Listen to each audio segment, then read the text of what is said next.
Well, CNN's back in the news, folks, and I don't mean just on their channel. These folks can't get it together. They firing people left and right. It looks like they have got a new owner, and he is taking out some of the wokeism by getting rid of some of their top talent. And the list has just went all the way down. Potato Head Brian Stelter was the last one to go a week or so ago, and now I've got two articles for you, videos, should I say, and articles about CNN, just actually kind of turning the tide a little bit. You know, we got less than 2 months. We got 50 something days till November, till the midterms. And while we're waiting on this, so much is going to flip flop change.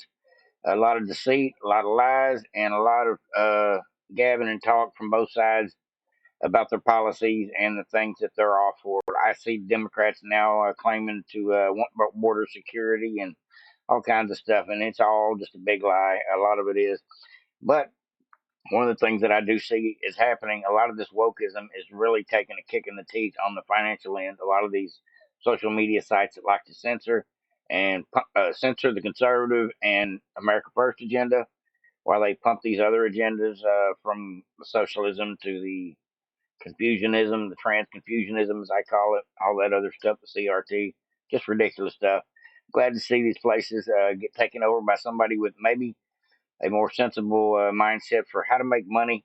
Because CNN is losing their butts right now financially behind the way they have lied to the world. Everybody knows CNN is just a bunch of lying jokers over there, but it looks like we're trying to clean it up one way or another. Wouldn't shock me if, when this is all said and done, if CNN doesn't end up looking like a whole different business. That would be surprisingly shocking, but CNN may figure out the writings on the wall. You may have to come around to having real journalistic reporting. It's what our country needs right now. It's honest reporting. And let me get into this real quick. So CNN points out how ridiculous Joe looks for taking a victory lap on inflation while stock market tanks. I think the stock market lost like 1,200 points a day. Says because of inflation. Now let me go ahead and scroll down a little bit.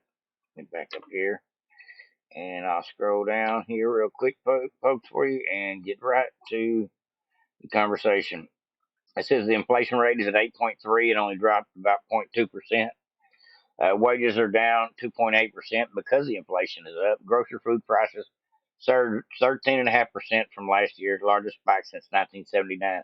I don't believe 13.5% is enough. I just got back from the grocery store less than an hour ago, and I don't like to brag when I go to places that are really expensive, but I just got back from the grocery store. That place is ridiculous. $200 for a half a basket of groceries, just barely even 5, 6 bags of stuff. It's ridiculous. So that 13.5%, I think, is a lie. I think groceries are up at least 25%, if not more.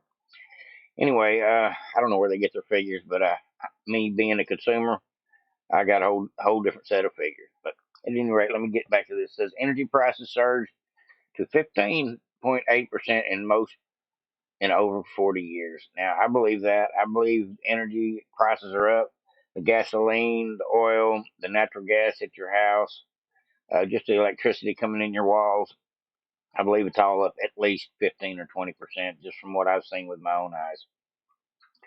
But at any rate, instead of talking about the horrible economy, I can do that for days. Let's go ahead and get into this. CNN actually starting to do their job. Stood up. Okay, you're listening there to President Biden at the White House. He's celebrating the passage of the Inflation Reduction Act. He says that he's been fighting Big Pharma for decades. But there is this unfortunate split screen right now with the Dow taking a total beating, down more than 1,200 points. And so it feels like it's hard to be celebratory for some people in the crowd. Yeah. Now, that is CNN telling it like it is about Joe Biden. While the numbers are running across the bottom of the screen, you can't help but realize there ain't no room for no victory lap. Heard it right straight out of CNN's mouth. That's crazy crap, folks. I'm glad to see CNN is finally starting to tell the truth. Now, maybe this Janine Pirro will one day wake up and start telling the truth as well. I think she makes way too much money to lie, though. Read out of her folder, should I say. Now, let's go ahead and get to this other CNN story. It says, change CNN debunks race hoax in new segment upon further review. Now check this out. This is crazy. Let me get down here. So there's another day, another hate hoax. Brigham Young University said that there is no evidence to corroborate allegations of racial slurs directed towards a black Duke volleyball player during the last week's BYU Duke match, and I'd seen a little bit of this on the television as well.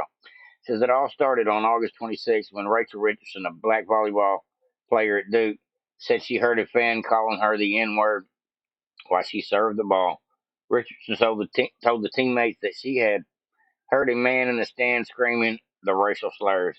Even CNN is now debunking it. CNN's John Avlon did a new segment called Upon Further Review and went over the story to point out the investigation did not find evidence of the claim.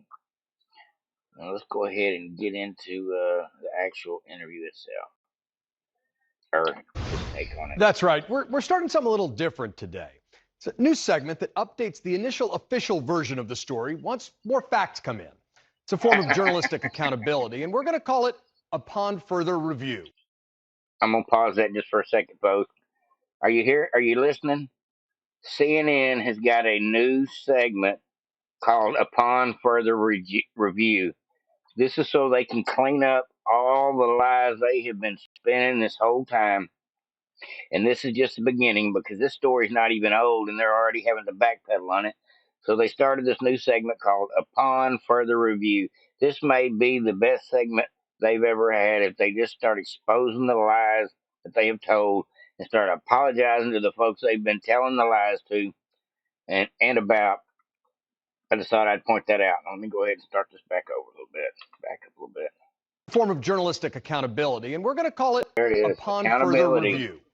Now, volleyball is rarely the source of serious controversy, but it went straight to the front of the outrage Olympics 2 weeks ago when a Duke starter named Rachel Richardson made the explosive accusation that she and other black teammates were subjected to racist heckling while playing a game against Brigham Young University.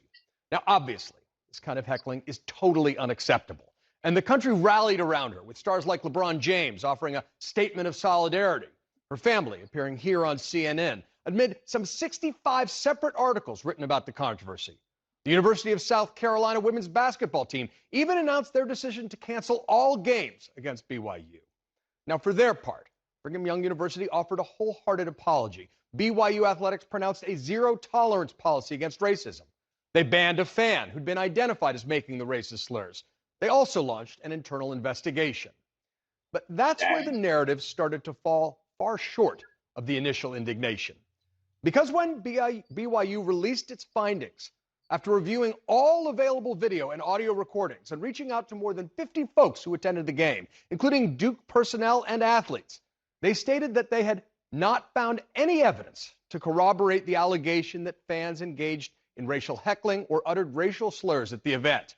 And they lifted the ban on the fan with apologies. They also invited anyone with, quote, evidence contrary to our findings to come forward. Now, healthy skepticism is always a virtue, but this doesn't read like a cover-up. Instead, it feels like there was a rush to judgment because of a well-intentioned impulse to believe the Duke player's accusations. Yeah. Now, we need to note that the investigation does not call Rachel Richardson a liar or a fabricator. It leaves open the possibility that she sincerely believed that she heard repeated racial heckling and that some sort of misunderstanding occurred. For its part, Duke issued a statement saying it was standing by its players, but notably, the Richardson family has not yet responded to CNN's request for comment. Look, systemic racism is real and corrosive to the soul of our country, but facts always have to come first. Listen to ESPN host Stephen A. Smith, who covered the controversy extensively. Racism, prejudice still exists in this country. We all know it.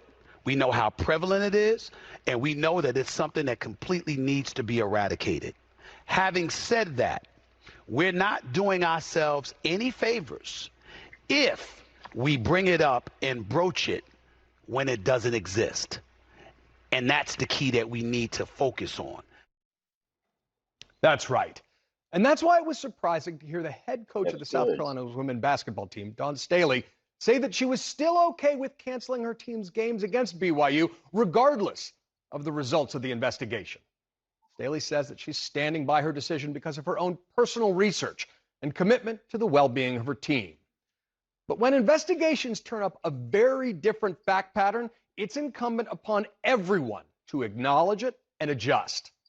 Fidelity to the facts is all that we as journalists and citizens should ask. It's understandable that there's a desire to believe people when they say they've been victimized. But the accusations have to be backed up by facts. And when the facts don't fit, upon further review, we need to set the record straight with as much intensity as the initial reports. Right? That's right. We're starting something a little different today. I think I'm going to like this show. I may start watching it. CNN Live upon further review, when they backpedal off the lies they've been telling. That lie turned around on them within about a week. I'm glad this guy actually presented it that way. He didn't actually point the finger at anybody directly. He said it could have been an accident, but at least he's discussing it in an objective way. And I have never seen objective CNN. Never. Not one time in all of my years of ever watching news, ever have I seen CNN be objective. Not one time. And this story seemed kind of objective, not subjective. So that was a good thing. Starting to look like maybe CNN may start covering things a little differently, or at least trying to cover some, do some damage control for all the lying hacks they've had on their show all this time. The guy said he was going to turn this around, the new owner, and it's starting to look like probably this guy here will be their new lead anchor with this new show, because everybody wants to know about the lies the left's been telling, including CNN themselves. Now, that's all I got for you, folks. Let me backpedal out of this thing. But I thought that was pretty interesting. It is a new day in this world when CNN is fact-checking the fact-checkers and telling on themselves and recanting a story. Never happens. And being a little objective about it as well. Didn't even seem like I was on CNN for a half a second, folks. I'll have to watch that again.